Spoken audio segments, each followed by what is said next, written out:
Closer Look is a public affairs presentation. Views and opinions of the guests don't always reflect the views of the ministry, and some topics aren't suitable for children. KLOVE is committed to community. Closer Look continues with a look at local agencies, events, and issues. Welcome to Closer Look. I'm Kendra Ponzio, and our guest today is Pastor Josh Jonas, president and founder of Arukah, and we're going to be talking about a ministry that helps men get back on their feet. Welcome, Pastor Josh. Thanks, Kendra, for having me. We'll talk about what Arukah does in depth in just a moment, all the services that you provide. It's a very exciting ministry, but tell us what it stands for and give us a little history of how the organization got started in the first place. So Arukah is a Hebrew word, and as I was sitting on the couch trying to figure out what I was going to call this organization that my wife and I started looking at restoration ministry, and I didn't like that. And so I started looking at what the Greek was, and that was way too long of a word, and I couldn't pronounce it. And then I got to the Hebrew, and I found Arukah, and it means to heal and to restore. And that really is what we're trying to do with the men that we serve, is to heal and restore not only themselves to God, but also back into society. And so back in 2014, I was working at Cornerstone Fellowship in Livermore as a pastor there, and I was over care ministries. And I had about 13 different ministries that just came alongside people to help them. And one of those ministries was prison ministry. And so we would go in to about 5 different prisons, and we disciple and teach. And we had a pen pal ministry, transcription ministry, where we'd write out the sermons from Cornerstone and send them in to many people. And this ministry is still going on today. I used to go into San Quentin and teach and build relationships with the guys in the prison there. But what I really enjoyed was when they came out of prison, when they were finally released, because then you got to spend more time with them and building that relationship. But what we're seeing back then and still today is that if they didn't have any family support, the support that was there for them was very limited, whether it was the transitional housing and the types of homes that they would go into, their finances, finding jobs, all those different kinds of things. And there was a burden and an impression of just starting something that was out of maybe the more depressed areas that they were being thrown into. So my wife and I started praying. At first, I was pretty resistant to what God was asking us to do, but we just started praying. And we started to dream about what would this look like if we opened up a transitional home? How would it be different than all the other homes that might be out there right now? After visiting many different homes and picking what I liked and throwing out what I kind of didn't like, we were offered a home by a family that had one here in Livermore, where I'm from, to do ministry in. And that's kind of how it got started. But really, we wanted to help these men that wanted the opportunity. And that's key, is that they just need that opportunity to move forward, right? And so that's what we offer, is an opportunity for them to move forward in life. And we've just seen some amazing things that God has done in these men's lives, and for them to be self-sufficient on their own, doing their own thing. And we can't wait to hear about some of those stories. Give us a little bit more of your personal history. How did you get into ministry in the first place? Oh, that was a long time ago.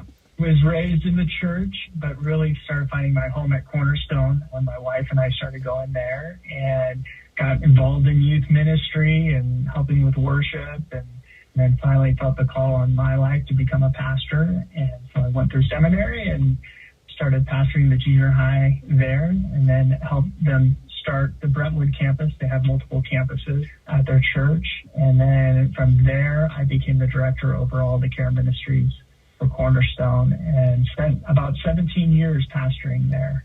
From there, we opened up Arukah, and I was doing both for a while, and then I just couldn't do both. And so I really felt like this was my call and my passion, is to help these men move forward in life and really dig into where they were and how I could help them move forward. It's great that you have a ministry that does help men get back on their feet, because we do live in what we call a fatherless generation where men are absent in the home. So any that you can help get back on track and get back in homes is a great, great feat. If you're just joining us, you're listening to Closer Look. I'm Kendra Ponzio, and our guest today is Pastor Josh Jonas, president and founder of Arukah, and it's a ministry that helps men get back on their feet, and we're going to hear some exciting stories in just a moment. Tell us about the services that you provide. Give us a little overview of what happens on a daily basis and the services that you have available to these men. So we have a home here in Livermore, allow guys who are coming out of prison, but also out of homelessness. The key is that they want to move forward, right? So we're not a shelter, we're not a drug rehab, although we are a sober living environment. So we offer, obviously, the housing, but then we offer, with myself and the staff that's there, support for when as they're trying to search for jobs. So we have job connections with different businesses, so that it's not just a piece of paper that the employer is getting, but we have a little bit of a connection. And then we offer food, we offer spiritual support, we offer emotional support and relational support, and also the physical, right? And a lot of those things come from, we're very high on trying to get guys put into community and building community around their lives. So that can be through church, that can be through their AA and NA meetings. That can be through men's groups. But we also get them involved in partnering with other ministries that are out there in nonprofits in serving and giving their lives away. And that's the best part, when they're getting their eyes off of their own situation and helping someone else in need. And so we try to just get them to the point where after the year is there and done, that they're able to move forward and not have to rely on us or the system or anything like that, but really be self-sufficient. And when they do get that job, we have financial managers that come in and teach them how to budget and how to get out of debt if they have any debt, but really how to save their money, how to invest their money so that they're set for the future and ready to roll. It's nice to hear that you encourage them to get involved in other ministries and giving back. And I would imagine that for some of these men, and we'll talk about them a little bit more in just a second, but I would imagine that it would probably feel really good for them to be able to give something back after they've paid a price. Oh, absolutely. I think it's good for all of us, right, when we're giving our lives away. But really, sometimes I'll sit with a guy after a service project and he goes, oh, that was the best thing I've ever done, right? I mean, what's great is that not only are they giving their lives away, but they're building friendships with the other people that they serve with. And they're building connections and stuff and lifelong friendships. We've got some great partners like Tri-Valley Seek and Save and Monthly Miracles and One Nation Food Makers. And these guys just are helping them. One of our vendors that helps us out as an organization is Costco. And so 5 days a week, the guys are picking up items from Costco, the returns and stuff.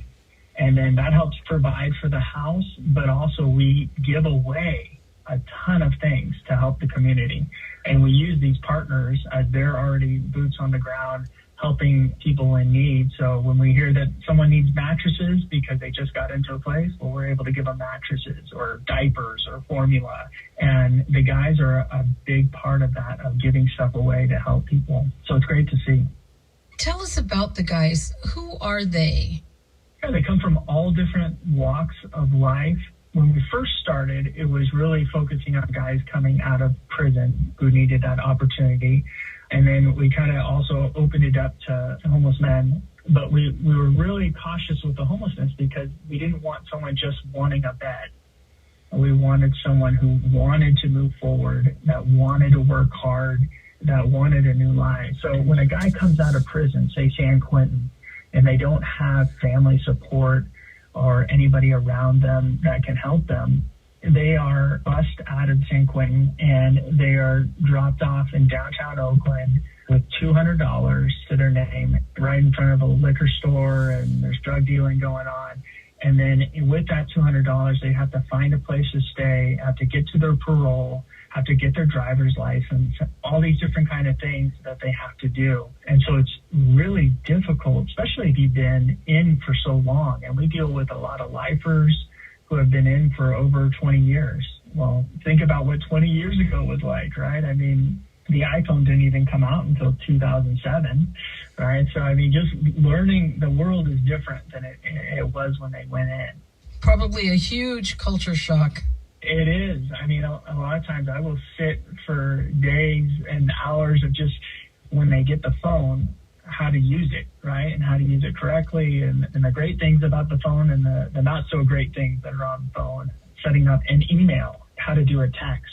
You know, all these things that we think are really simple, they can be difficult for someone who's just getting out and it being so new to them. Now, they pick it up pretty quick, but it's definitely something that we provide in the house, of just taking the time where they don't feel that pressure of having to get it all done in 1 second, but actually having time to know that they're in a safe place to be able to get a good job, to be able to make connections, to have that housing and that security, to feel safe when they come out, is a huge blessing for the guys. If you're just joining us, you're listening to Closer Look. I'm Kendra Ponzio, and our guest is Pastor Josh Jonas, president and founder of Arukah, and it's a ministry that helps men get back on their feet, whether they're homeless or coming out of prison. How do you approach the guys in prison? I mean, how do you get the prisoners as they're released? So the way a guy from prison would come, and they would have to write into our organization,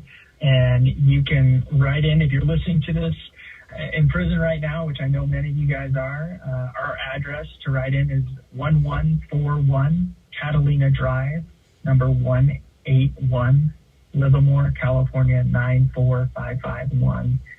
Once they write in, we will send them an application. They fill that out, they turn it back in, and then we take the next step after that. I know a lot of our brochures are in the different prisons.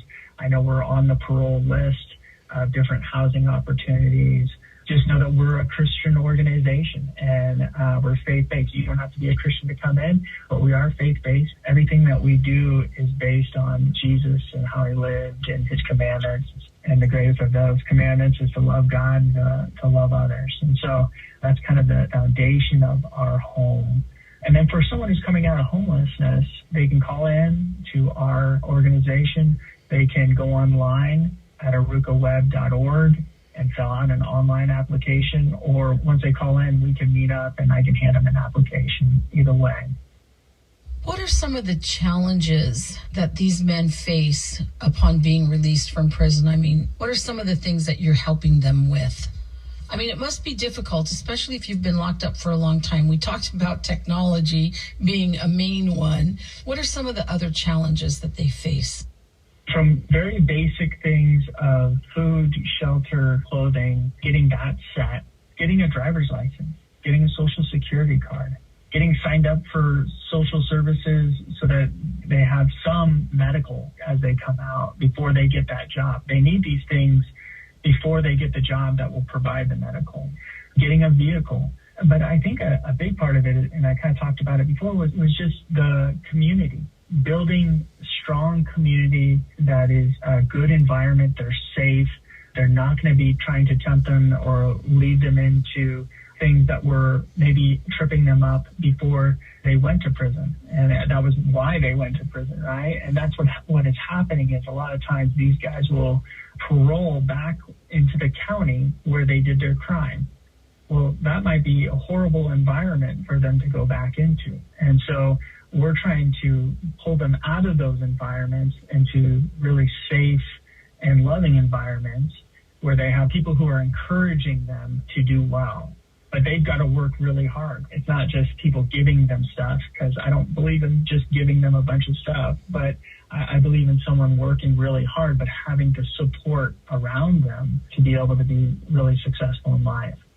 You mentioned that you have employers that are willing to employ some of these men. Tell us a little bit more about that. Yeah, so we have a group of different employers from all different trades to driving to all kinds of stuff. We're always looking for more different kinds of employers, because not every person that comes out is able to work a trades job. We've got men from young age to older age, right, that are in their retirement years, but still need a part-time job or something that's not as physical as some of the trade jobs. We're always looking for more employers. But the great thing about us is that I'm able to meet with a business and really listen to what they want and what they need and the type of guy that they need for a specific type of job. And then they know and trust us that I'm vetting that person and I'm not going to send them a knucklehead or anything like that, that they're getting someone that really just needs that opportunity and work. And then they don't just hand them a job. They have to go through the interview process, and we work with the guys beforehand just with interview questions and how to present themselves. But at least they have that connection. There's a little bit of a connection. And like I say, it used to be many years ago, you'd walk into a place of employment and they would meet you before you fill out the application. So they kind of get a read on you a little bit. Now it's all done by computer. It's all online applications. And so they're not a face anymore. There's no connection. And many of these guys have never worked a full-time job. It's all been street jobs. And so they don't have records of employment. So the great thing is that we can be that connection for them before they go in. And many times the employer's just excited because we're giving them a great employee, which is always awesome to see. Can you share a couple of stories with us of success? I mean, we would just love to be able to hear that some of these men that have spent a lot of time in prison getting out and have been able to really turn their lives around and give back. Oh, gosh. Which story? There's a lot of stories. So Arukah has a track record for guys coming out of prison of over 90% have been successful leaving our home. And when I talk about success, my matrix for that is that they're fully employed, that they're self-sufficient, that they can afford living in the area, that they have housing, they have community, they're sober still when they leave the home, and that they're in some type of service. That's what I base success on. They've got to work hard when they leave the home, but we've set them up for being successful. And I think and you can actually check out his story on our website, but his name's Jeff. Had done, I want to say 2 different terms, but he just got done with, I think, 14 years. And so he came into our home, really just a great guy. He knew how to work really hard. He was working hard already in San Quentin. And he already had HVAC background. His old employer was ready actually to hire him back when he got out because he kept in contact with them. But he was able to start working, start building his community. We had a donated car that came in, so we were able to get him some wheels. He was driving our cars to work in the beginning, which we let the guys do, which kind of bridges that gap before they can get a vehicle. And so we had a donated car, and he was able to get that and get back and forth to work. So he was building up his funds because we don't charge a lot in our program fees. The idea isn't to get as much money from these guys as we can. The most that they'll pay is $450 a month because really we want them to have a really nice nest egg when they leave. And Jeff had a great nest egg when he left. And he was able to buy his own vehicle because that other vehicle kind of died. But he was able to start serving and giving his life away with Tri-Valley Seek and Save because he was so highly skilled in the trades.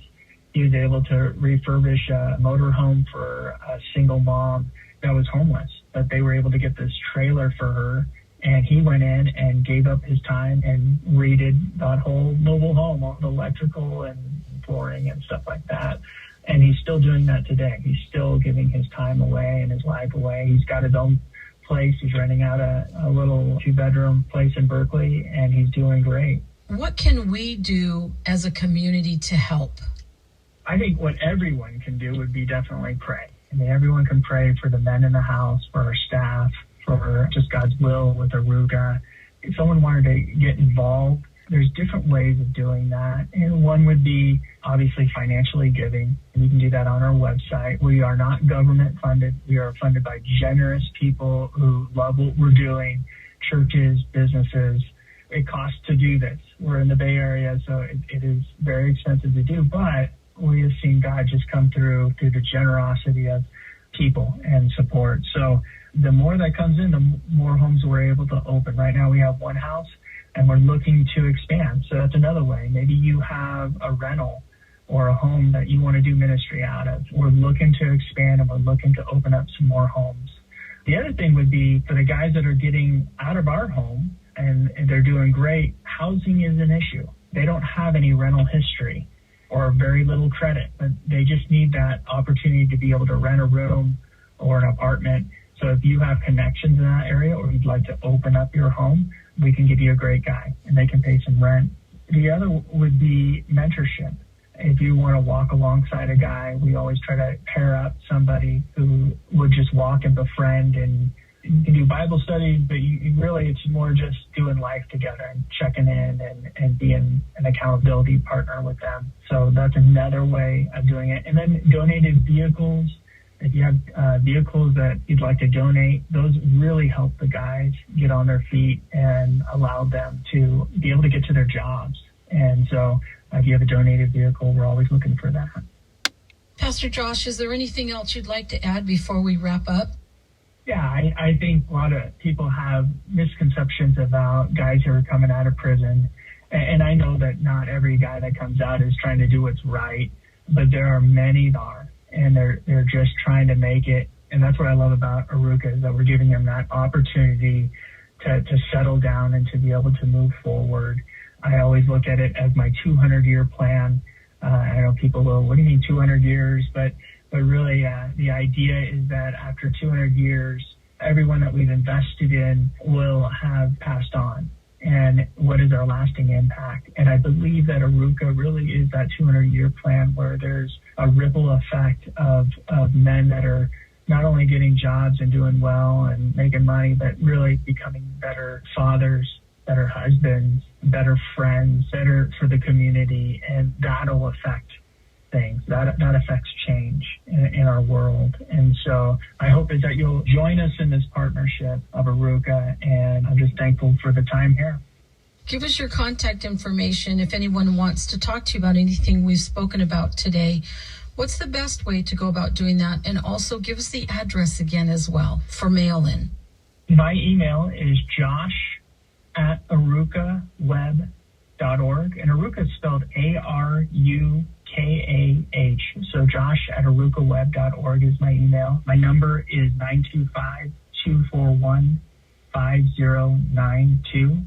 The address, if people want to write in, is 1141 Catalina Drive, number 181, Livermore, California, 94551. Thanks to our guest, Pastor Josh Jonas. For more information on Arukah, email us at closerlook@klove.com. That's closerlook@klove.com.